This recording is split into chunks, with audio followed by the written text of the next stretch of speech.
Sandra, le trac.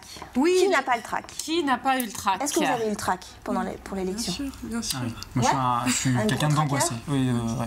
Alors, merci de cette transition, cher Aurélien, puisque passons par la définition du petit Oui, Larousse. qu'est-ce que Donc, c'est? Aurélien, Larousse ambulant. Voilà, le dit, trac. la définition du trac, c'est une peur, une angoisse irraisonnée, éprouvée au moment de paraître en public ou de subir une épreuve. On est bien sur quelque chose d'irraisonné. C'est-à-dire qu'on essaye d'ailleurs, très facilement, l'entourage dit « prends-le pas comme ça, détends-toi, t'inquiète pas, ça va bien se passer ». Bon, ils peuvent le dire, ça n'a généralement aucun hors contrôle. C'est hors contrôle. Alors, je vais essayer de vous décortiquer un petit peu ce qui se passe pour qu'on comprenne mieux le phénomène de trac.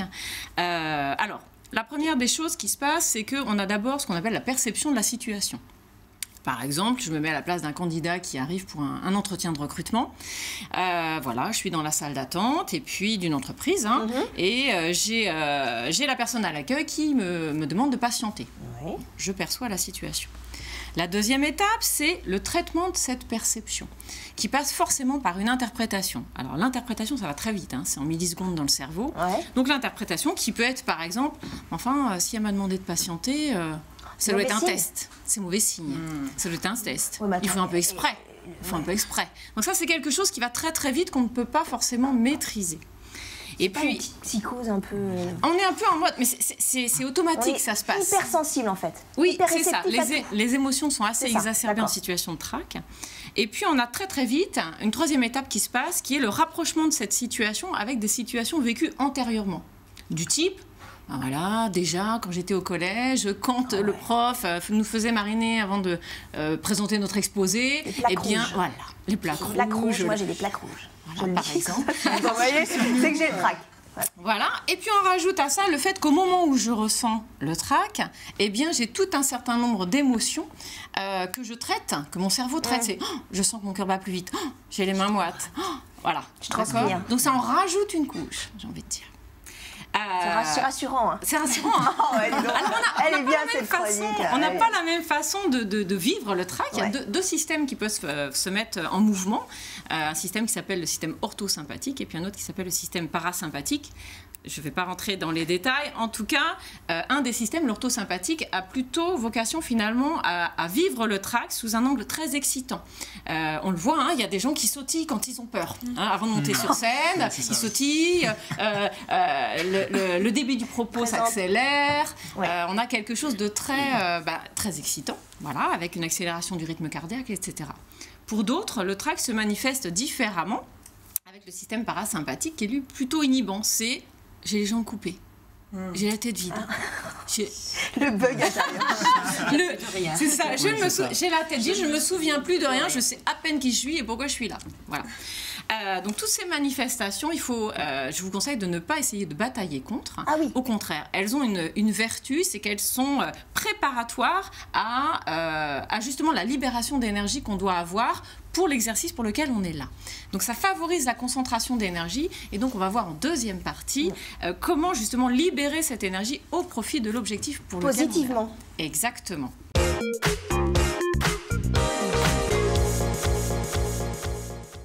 Bon alors, parce que cette histoire, c'est pas réglé. Non, c'est pas réglé. Alors, on a compris tout à l'heure que finalement, le phénomène de trac était quelque chose de physiologique qui échappe à notre contrôle et que c'était aussi une manifestation physiologique qui était nécessaire à la concentration d'énergie dont on va avoir besoin pour défiler, pour mener un entretien d'embauche, par exemple. Donc batailler contre ce phénomène, c'est une erreur, ça sert à rien, c'est une perte de temps. Par contre, on va apprendre à gérer ces manifestations-là, à les apprivoiser pour justement que ça serve bien mon objectif et non pas que ça me desserve. D'accord. Alors, la première des choses, c'est de travailler donc, sur toutes ces manifestations physiques plutôt que de dire « calme-toi, ça va bien se passer », etc. C'est pas dans la tête que ça se passe, c'est dans le corps. Ah ouais. Donc on va, par exemple, je vais vous conseiller de travailler sur la respiration. Donc forcément, alors on dit voilà qu'il faut respirer avant de monter sur scène ou avant de commencer son émission ou avant de commencer son entretien d'embauche. Si tu es en apnée dès le départ, c'est sûr que ça ne va pas le faire. Oui, c'est ça. Et c'est pas une respiration thoracique, hein, c'est une respiration ventrale. Ça s'apprend. Il faut s'entraîner à ça parce que ça n'est pas forcément très naturel, surtout quand on est au moment où ça se passe. C'est-à-dire que tout est contracté, donc c'est encore plus difficile de se décontracter. Donc c'est quelque chose sur lequel il faut s'entraîner avant d'être en situation, j'ai envie de dire. D'accord ? Donc la respiration. La respiration. Alors quand on doit prendre la parole, comme vous avez dû la prendre apparemment, on vous conseille par exemple de plutôt inspirer, quand vous avez par exemple un support, inspirer sur le support et expirer en regardant le public. Quand on est sur un exercice de prise de parole en public, ou quand on a son CV sous les yeux, c'est j'inspire au moment où je quitte des yeux mon interlocuteur, je regarde mon papier, j'inspire, et j'expire en regardant le public ou mon recruteur. J'expire, je ne crache pas. Non, il ne faut pas cracher. C'est pas la même chose. Il ne faut pas cracher. Et ne pas hésiter à accepter le silence qui va ponctuer le propos. Hein, quand on est sur une prise de parole en public, on a trop tendance à vouloir le combler. Moi, la première, je disais tout à l'heure, à faire des ou des petits mots parasites. D'accord, d'accord. Voilà. Il vaut mieux accepter une seconde de silence. Ça va donner encore plus de poids à votre propos. D'accord. Un autre élément que je vous conseille de travailler, qu'on peut travailler justement en amont de cette prise de parole en entretien ou sur scène, c'est de travailler la prononciation. Puisque la prononciation fait que... Enfin, on utilise évidemment tous nos muscles. Et comme le phénomène de contracte les mâchoires, on peut avoir une tendance soit à bafouiller ou à ne pas être clair dans son élocution. Exactement. Ouais, d'accord. Alors, je vous ai emmené... j'en ai un petit exercice. On va faire assez rapidement. Assez rapidement.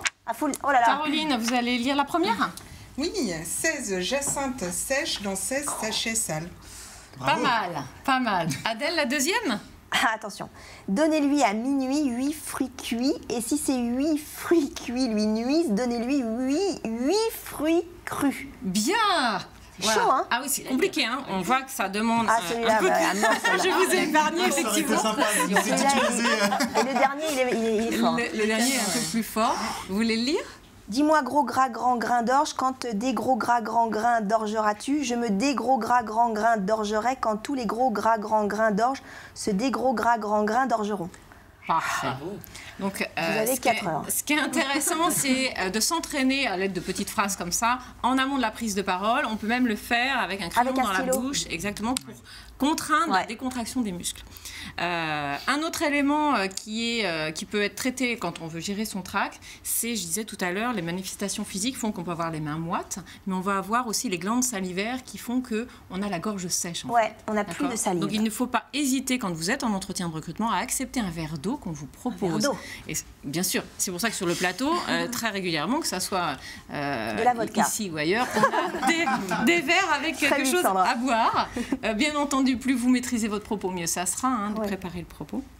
Ce qu'il faut se dire en synthèse, c'est que dans la situation d'échange, que ce soit en entretien ou quand on est avec un public, il y a une loi qui s'appelle la loi de la réciprocité qui s'applique. C'est-à-dire que tout ce que vous allez donner, vous allez le recevoir. Plus vous serez souriant, enthousiaste, vous marquerez votre intérêt, plus vous allez susciter chez le recruteur de l'enthousiasme, de l'intérêt et du sourire.